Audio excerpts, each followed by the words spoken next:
Chose 10 000 livres disponibles en un clic, c'est le principe de Ilibris, un catalogue de livres en ligne lancé aujourd'hui sur le campus de Schellcher, un outil innovant qui se présente aussi comme un réseau communautaire. Leïla Amitouche, Xavier Armingo. C'est une première mondiale, a déclaré Éric Brice, cofondateur d'Elibris, bibliothèque numérique en ligne. Il a su capter l'attention des étudiants lors de la présentation de ce nouvel outil aux fonctionnalités multiples. Elibris permet donc d'accéder à un catalogue de 10 000 livres en ligne, d'en tourner les pages ou même d'en surligner des passages comme on le ferait stabilo en main. Mais ce n'est pas tout. C'est la première plateforme ici, sur la planète, c'est pas rien de le dire, qui soit à la fois pluridisciplinaire et communautaire. Elibris, c'est donc aussi un réseau social à l'instar de Facebook, utilisé déjà par de nombreux jeunes. Pour la bibliothèque universitaire, c'est un nouveau service mis à disposition des étudiants de Martinique, de Guadeloupe et de Guyane. Ils peuvent partager les livres qui les intéressent, qui leur sont utiles. Ils peuvent lire les livres que leurs propres professeurs leur conseillent par le biais de tout un tas de fonctionnalités type inspiré de Facebook en fait. Donc c'est un outil qui est commode pour les étudiants, très visuel, et ça donne un accès plus ludique, je dirais, aux livres et à la connaissance. Dans la salle, les étudiants semblent séduits par cette nouvelle plateforme électronique. Cette génération web a déjà son idée sur l'utilisation de cet outil. Ça pourra nous guider en fait dans nos recherches et je pense que c'est quelque chose de formidable, de remarquable pour l'Université des Antilles et de la Guyane. C'est une idée intéressante pour les étudiants d'avoir mis des livres accessibles en ligne parce qu'on n'a pas tout le temps la possibilité de se rendre à la BU pour trouver des livres et c'est pas tous les livres qu'on trouve à la BU. Quand on veut certains ouvrages qui ne sont pas ici, on peut faire toujours le prêt entre bibliothèques, mais ça exige un coût, il faut compter je crois 8 € par ouvrage. Donc vous imaginez 10 ouvrages, 80 €, en termes d'économie, pour les bourses des étudiants, c'est intéressant aussi.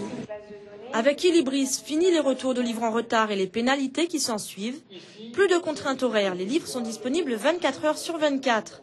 C'est aussi un support pédagogique auquel pensent de nombreux établissements en cas d'épidémie de grippe A. Annie Désiré, bonsoir. Vous êtes la responsable de la bibliothèque universitaire en Martinique.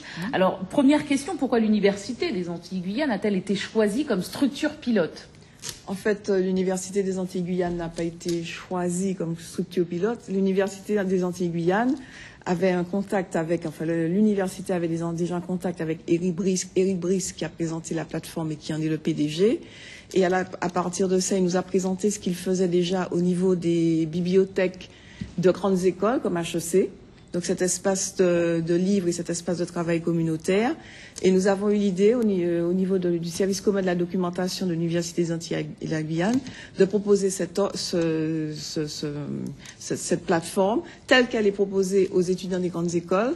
Nous avons eu l'idée de la proposer à la communauté universitaire antillo-guyanaise. Alors on a entendu dans ce reportage tous les aspects positifs de cette plateforme, mais il y a quand même le côté un peu négatif, j'ai envie de dire, d'Internet. Il y a des anti-Internet, il faut le signaler quand même. Il y a des cours en visioconférence, maintenant il y a des livres sur Internet.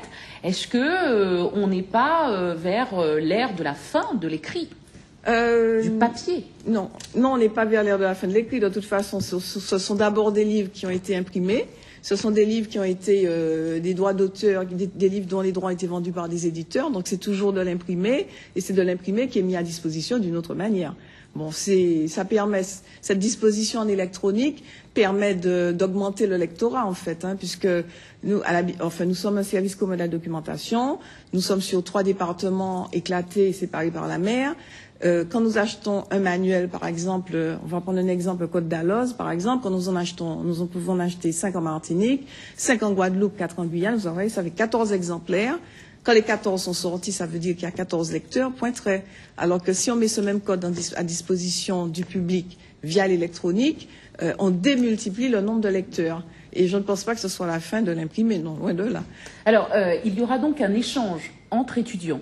Oui, alors c'est une plateforme. Comme sur Facebook. Oui, c'est une plateforme communautaire. Alors ça permet à la fois des échanges entre les étudiants et surtout entre les enseignants, parce que les enseignants pourront constituer ce qu'on appelle des étagères sur lesquelles ils auront sélectionné des livres.